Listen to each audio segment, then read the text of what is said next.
শুধুমাত্র আলুর সাথে কয়েকটি উপকরণ মিশিয়ে এই মুচমুচে খাস্তা স্ন্যাক্সটি বানাতে না বানাতেই এক মুহূর্তেই শেষ হয়ে গেল। আসসালামু আলাইকুম প্রিয় দর্শক, আজ শেয়ার করব মুচমুচে খাস্তা স্ন্যাক্স, যেটা বানাতে না বানাতেই আপনার পুরো পরিবার একেবারে ঝাঁপিয়ে পড়বে। চলুন শুরু করি। বিসমিল্লাহির রহমানির রহিম। এখানে আমি একটা বোল নিয়েছি আর তাতে নিয়ে নিলাম 250 গ্রাম ময়দা। এখানে ময়দার বদলে আপনারা আটাটাও নিতে পারেন। আর তাতে দিয়ে দিলাম 3 চামচ কর্নফ্লোর। কর্নফ্লোরটা অবশ্যই দেবেন, স্কিপ করবেন না। আর তাতে দিলাম স্বাদ মতো লবণ আর দিয়ে দিলাম জোয়ান, এই হাফ চামচের মতো।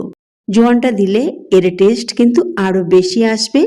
অবশ্যই জোয়ানটা দেবার চেষ্টা করবেন। জোয়ান যদি না থাকে, আপনাদের বাড়িতে যদি কালো জিরে থাকে তো কালো জিরে দিলেও ভালো হবে। এবার সবগুলো উপকরণ খুব ভালো করে মিশিয়ে নিলাম। তারপরে একটু সামান্য পরিমাণে সাদা তেল দিয়ে তেলটাকে খুব ভালো করে মিশিয়ে নিলাম। তেলটা ভালো করে মিশে যাবার পর ময়দা মাখাটা একেবারে মোলায়েম মসৃণ হয়ে যাবে। তারপরে তাতে একটু একটু করে পানি দিয়ে একটা ডো বানিয়ে নেব। ডোটা খুব বেশি শক্ত করব না, ডোটা একটু নরম হবে। আর ডোটাকে ভালো করে মুথে নিয়ে তারপরে ঢাকনা চাপা দিয়ে 10 মিনিটের জন্য রেস্টে রাখবো।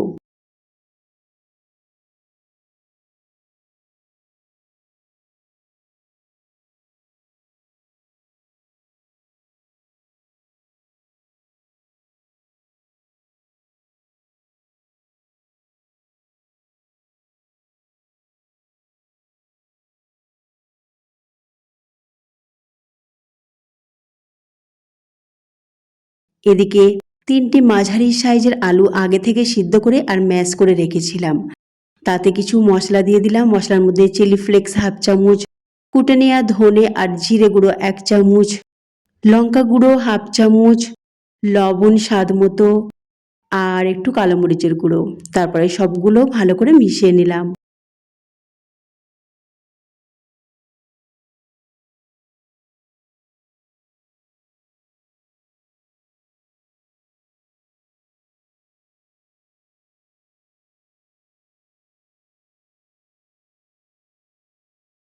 মেশানো হয়ে গেলে এতে দিয়ে দেব ছোট চামচের 3 চামচ কর্নফ্লোর। কর্নফ্লোরটা অবশ্যই দেবেন। কর্নফ্লোর যদি আপনাদের বাড়িতে না থাকে তো একটু ময়দা দিয়ে দেবেন। এবার খুব ভালো করে এটাকে মিশিয়ে নিতে হবে।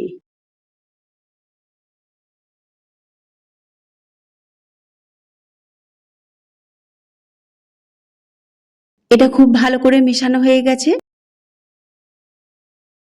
এদিকে ময়দা মাখাটা দেখে নেব। দেখুন ময়দার ডোটা কত সুন্দর সফট হয়েছে। এবার এ থেকে আমি লেচি কেটে নেব। 4টে লেচি হবে, যেরকম রুটির লেচি করি ঠিক সেই রকম। এবার সবগুলো লেচি তুলে নিলাম আর একটা লেচিকে ভালো করে গোল করে নিলাম। তারপরে একটু ময়দা ছড়িয়ে এটাকে পাতলা করে বেলে নেব।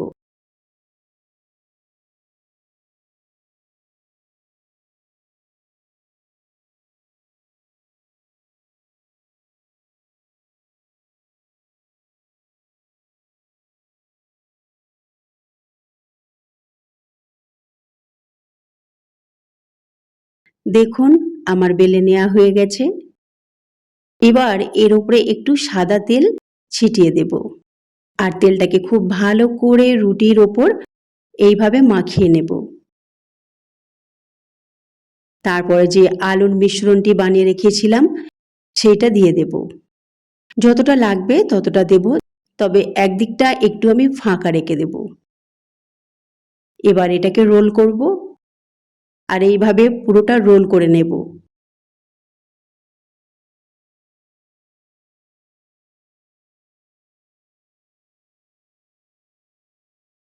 দেখুন আমার রোল করে নেওয়া হয়ে গেছে। এবার 2 হাত দিয়ে এটাকে এইভাবে চেপে চেপে একটু লম্বা করে নেব। এবার এটাকে রেখে দিলাম আর আরেকটা এরকম তৈরি করে নিয়েছি। এবার এটাকে আমি ফ্রিজে 10 মিনিটের জন্য রেখে দেব। তারপরে যে দুটো লেচি রেখে দিয়েছিলাম তার মধ্যে একটাকে বেলে নিচ্ছি আর একটু পাতলা করেই বেলে নিতে হবে।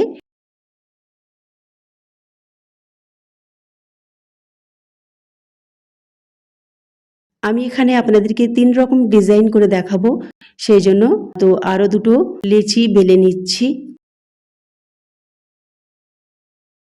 তো একটা রুটি বেলে নেওয়া হয়ে গেছে, আর একটা রুটি বেলে নিলাম। এবার এতে তেল দিয়ে দিলাম। তেলটাকে খুব ভালো করে মেখে নিতে হবে।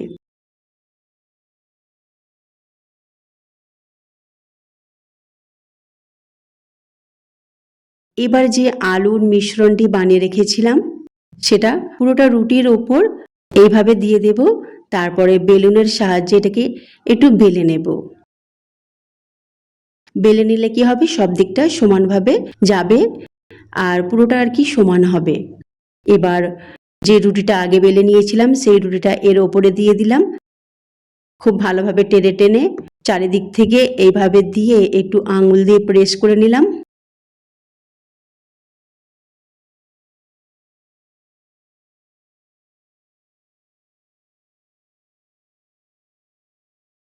এবার এটাকে আমি একটু বেলে নেব।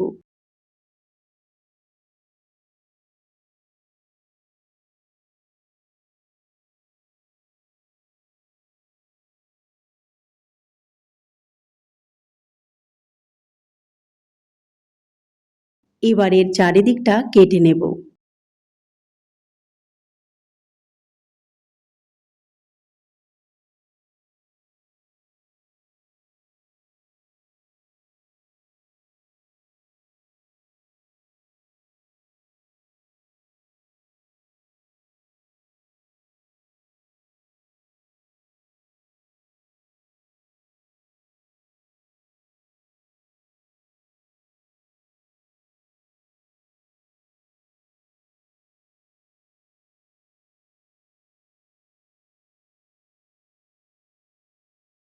তারপরে ছোট ছোট করে চৌকো চৌকো করে কেটে নেব। আমি কিন্তু এটা দিয়ে একটু আলাদা ডিজাইন দিচ্ছি। দেখুন, দুদিক থেকে দুটো কোণ টেনে নিয়ে জুড়ে দিয়ে তারপরে পিছন দিক দিয়ে আর দুটো কোণকে জুড়ে দেব। এই একটা ডিজাইন হয়ে গেল। ভালো করে দেখে নিন। আমি আবারও দেখিয়ে দিচ্ছি আপনাদেরকে।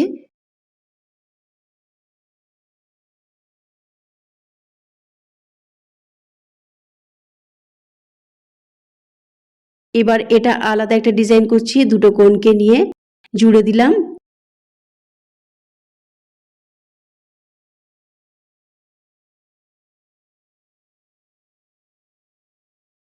সবগুলো এইভাবে জুড়ে নেওয়া হয়ে গেছে। এবার প্লেটে রাখবো, রেখে মাঝখানে একটু এটাকে চেপে দেব। দিলে এইরকম একটা সুন্দর ডিজাইন তৈরি হয়ে যাবে।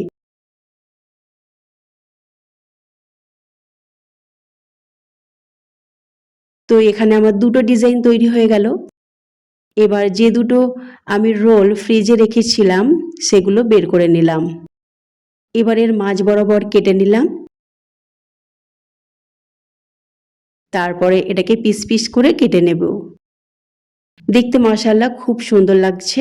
আর এই স্ন্যাক্সটি খেতে খুবই খুবই খুবই মজার হয়েছিল। টমেটো সস দিয়ে খেতে মাশাআল্লাহ খুব দারুণ লেগেছিল। দেখুন, সবগুলো আমার কেটে নেওয়া হয়ে গেছে। আর আগে থেকে তেল গরম করতে দিয়েছিলাম। তেলটা মাঝারি আঁচে গরম করে নিয়েছি। বেশ ভালো মতো গরম ছিল। তারপরে তেলে দিয়ে দিলাম। দিয়ে দু পিঠ ভালো করে উল্টে নিয়ে তারপরে গ্যাসের ফ্লেমটা আমি একেবারে মিডিয়াম টু লো করে দিয়েছি। মিডিয়াম টু লো করে এটাকে কিছুক্ষণ ভাজবো। এইভাবে ভাজলে কি হবে, এটা খুবই মুচমুচে খাস্তা হবে। এটা যদি আপনারা জোর আঁচে ভাজতে থাকেন তাহলে এটা খুব একটা মুচমুচে হবে না আর ভিতর থেকে কাঁচা হবে। প্রথমে জোর আঁচে দু পিঠ ভেজে নেবেন, তারপরে গ্যাসের ফ্লেমটা মিডিয়াম টু লো করে দেবেন। তারপরে আস্তে আস্তে এটাকে ভেজে তুলে নেবেন। দেখবেন এটা অনেকটা খাস্তা মুচমুচে হবে আর খেতেও মাশাআল্লাহ খুব মজার হবে। বাকি যেগুলো বানিয়েছিলাম সেগুলোও সব ভেজে নিলাম। তো 3 রকম ডিজাইনের আমার আলুর স্ন্যাক্স একেবারে রেডি। এইরকম আপনারা আলুর স্ন্যাক্স বানিয়ে এই বৃষ্টির দিনে সপরিবারে জমিয়ে আড্ডা দিতে পারেন। তো ফ্রেন্ডস, আজকের রেসিপি ভালো লাগলে অবশ্যই লাইক করবেন, তার সাথে ফলো আর সাবস্ক্রাইব করতে ভুলবেন না। আল্লাহ হাফিজ।